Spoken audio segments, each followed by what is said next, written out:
Always a busy time of year when we hit May on the recruiting roundup, brought to you by Venezia's Pizzeria. I'm Jordan Ham, and we're joined by Jonah Miller, one of the top offensive tackles, offensive linemen in the entire state. Made the switch from Sal Point Catholic to Saguaro. We'll get into that. But first off, Jonah, you narrowed your list to the top 6. How has it been this offseason as you continue to progress through your recruitment? Well, I mean, it's all new for all of us, especially because of the pandemic. But we've all a lot of us haven't experienced this before. I'm talking about us. I'm talking about recruits in the 21 class, and I think it might be a little bit tougher for us because we might have to make our decision a little bit quicker, maybe. But I'm not sure. But it's been great. Obviously being able to see all these opportunities in front of me, but I've tried to keep a level head and just trying to get ready for that next level and get ready for the season, especially coming up. Hopefully, we play obviously, but I think I'm definitely enjoying the process, and it's not too bad. And let's go into that top 6 now. We'll just run through each school real quick. And if you could just give me kind of your initial thoughts on the program and what made them make that cut. Let's start with the Texas Longhorns. I know we've talked about in the past potentially continuing to block for Bijan Robinson. He's now Austin bound. You could follow suit as well. Plenty of Arizona guys looking at that program. What is the big draw to that program? Well, I mean, our whole lives it's been, A-grade programs. And so you see them a lot, and you become fans of the program just unconsciously. And especially when you have, a 5-star running back that makes, you're blocking 10 times easier. It's like, I might want to do this for another 4 years. And Texas as a school is just amazing, especially what they're doing with that new upgrade that's going to come in 2021 to their south end of the stadium, I'm pretty sure. And so, that's intriguing, but it's not all the the material things. Texas brings a really good family environment, and it's like everyone's there to play football and have fun doing it. I think that's what I see in a lot of these places that I've chosen for my top 6. And so I really love Texas' attitude towards the game of football and just how they approach it and how they treat their players, in the sense that everyone has a different learning type, and they're always trying to accommodate to those people in the sense that they're coaching them the right way. So I like Texas in that sense a lot. The Oregon Ducks, another school that has recruited Arizona very well, already has a commitment from Ty Thompson. But you look the past couple of years, Jalen Jeffers, Tyler Shuck, they've really been able to attack Arizona as a whole very good. And I know that they were on you early as well. What is it about Coach Cristobal's program that you like so much? Well, in Oregon, every offensive lineman wants, to be the guy that carries the ball, but obviously you can't do that. And so what Oregon does is, they make the offensive line feel special, and they have a sort of like 3-coach type layer system for the O-line. They have Coach Cristobal, Coach Mirabal, and Coach Terry. Coach Terry's the assistant O-line coach. And so I really like those coaches a lot. They bring a lot to the game of football, and they bring a lot to me as just a person, in the sense that they're extremely good people. And this goes for all the coaches, obviously. I wouldn't have put them in my top 6, right? But Oregon, they treated my whole family great.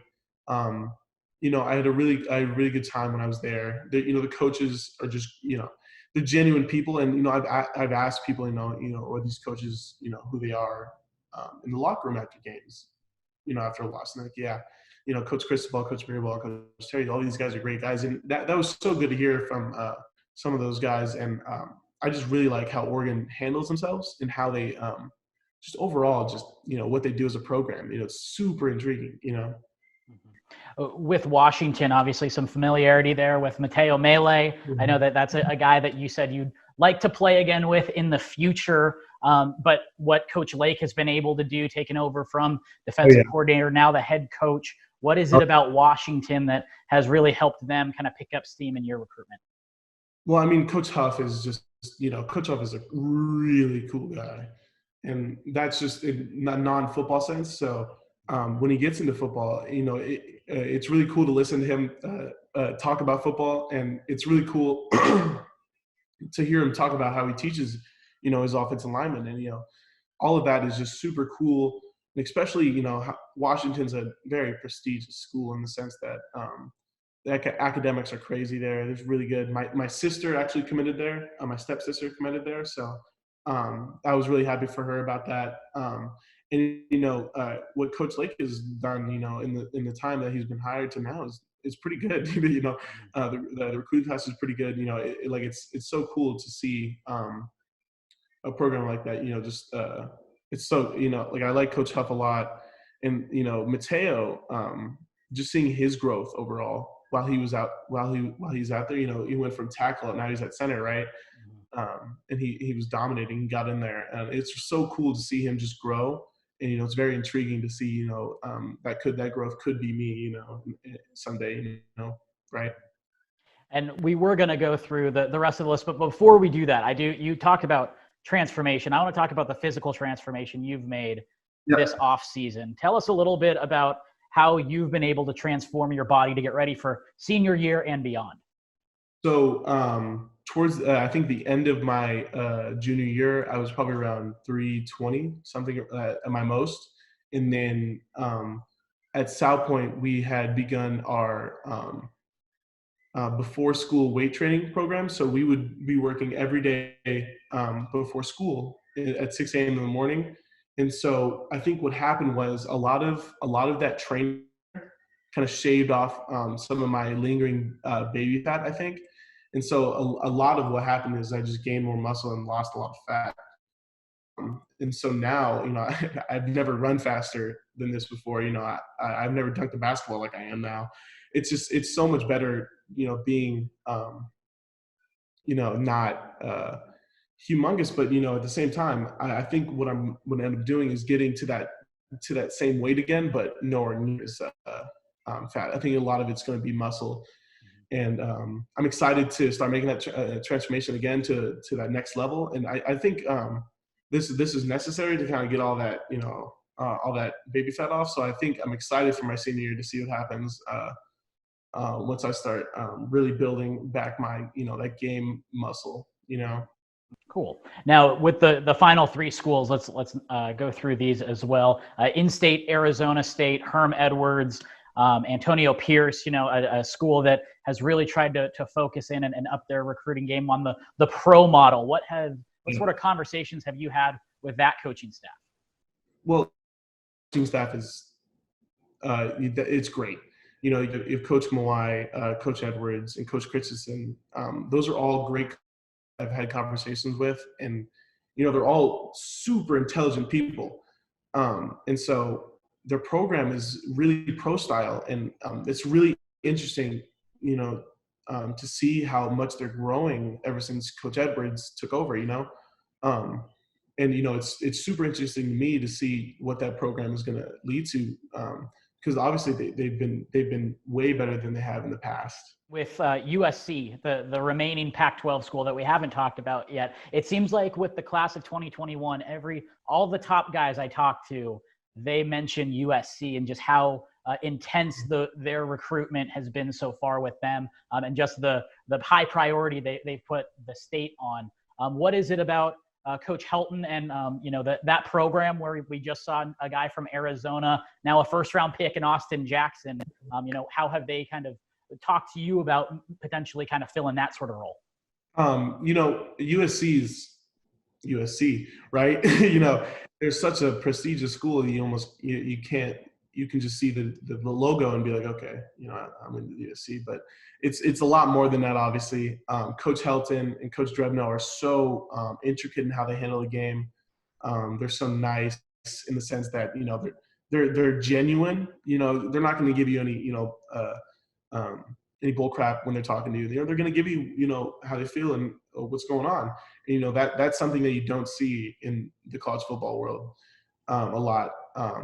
But off of that, Coach Helton is, he's a genuine coach, and him and my dad had a conversation while we were having our visit, and it was super cool to see, my dad talk to Clay Helton, right? And it was cool to see those people in, just normal situations that they were just normal people, right? You know, Coach Dreadnought still goes home and, you know, does his regular thing. But, you know, these guys, they're intelligent about the game of football.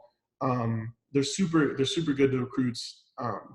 Yeah, Coach Heldon and Coach Dreadnought really, the program there is definitely on the come up, and it's really interesting to me. I definitely like USC. Penn State seemingly a little bit late to the party, at least offer-wise, but what made them stand out to you? You know, the same thing I said, you know, a lot of the schools is, you know, the name is just already big enough in the sense that, you know, you got to look into it because it's one of those big aligned schools, but I don't want to base my decisions off of that, obviously. But, you know, Coach Troutwine has been super. You know, we've had Zooms and we've talked over Zoom. And so I've seen the campus virtually. I'm hoping I can see the campus on one of my officials soon, this coming summer, hopefully. But in this, you know, you never know with what's going on now. But, you know, they were very late in my recruitment, but I always had Penn State as one of the schools that I was very interested in, you know, just because of just success. And I think everyone bases their list off, you know, team success. And so when you got a guy like Saquon Barkley going into the league and still in the league and doing his thing, you know, it kind of puts Penn State in your mind, right? And so I already had them kind of as one of those choices that if they came into the picture, I'd be very interested.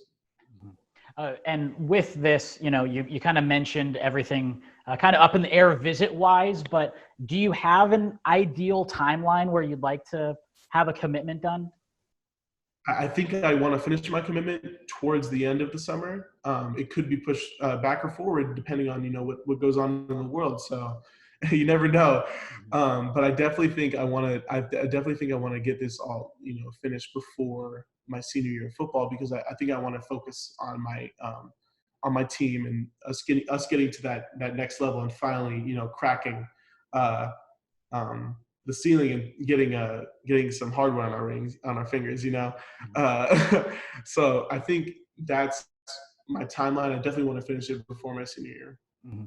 You mentioned the you know, kind of the essentially the come up that Tucson has had, not just at Saguaro, not just at South Point, but, you know, I feel like there's been so many more eyes on Southern Arizona the past couple of years, recruiting wise and success wise.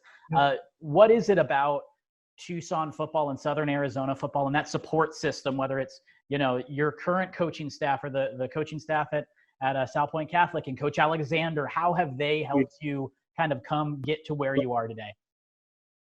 And so a lot of my coaches that I had at South Point were amazing, you know, in the sense that they had a great knowledge of the game. They had a great knowledge of what high school kids like, you know, me, Bijan, and Lathan needed at the time, you know. And so Coach Benet and Coach Alexander, you know, we couldn't be coached any better. You know, I couldn't have asked for a better coach for those first 3 years.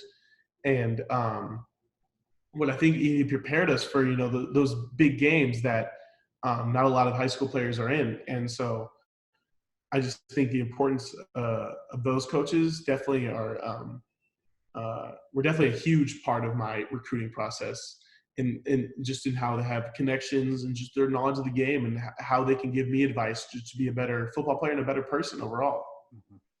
Jonah, we appreciate the time breaking down your top 6 schools, and good luck the rest of the way as you navigate your senior season and your recruitment. Thank you. I really, really appreciate it.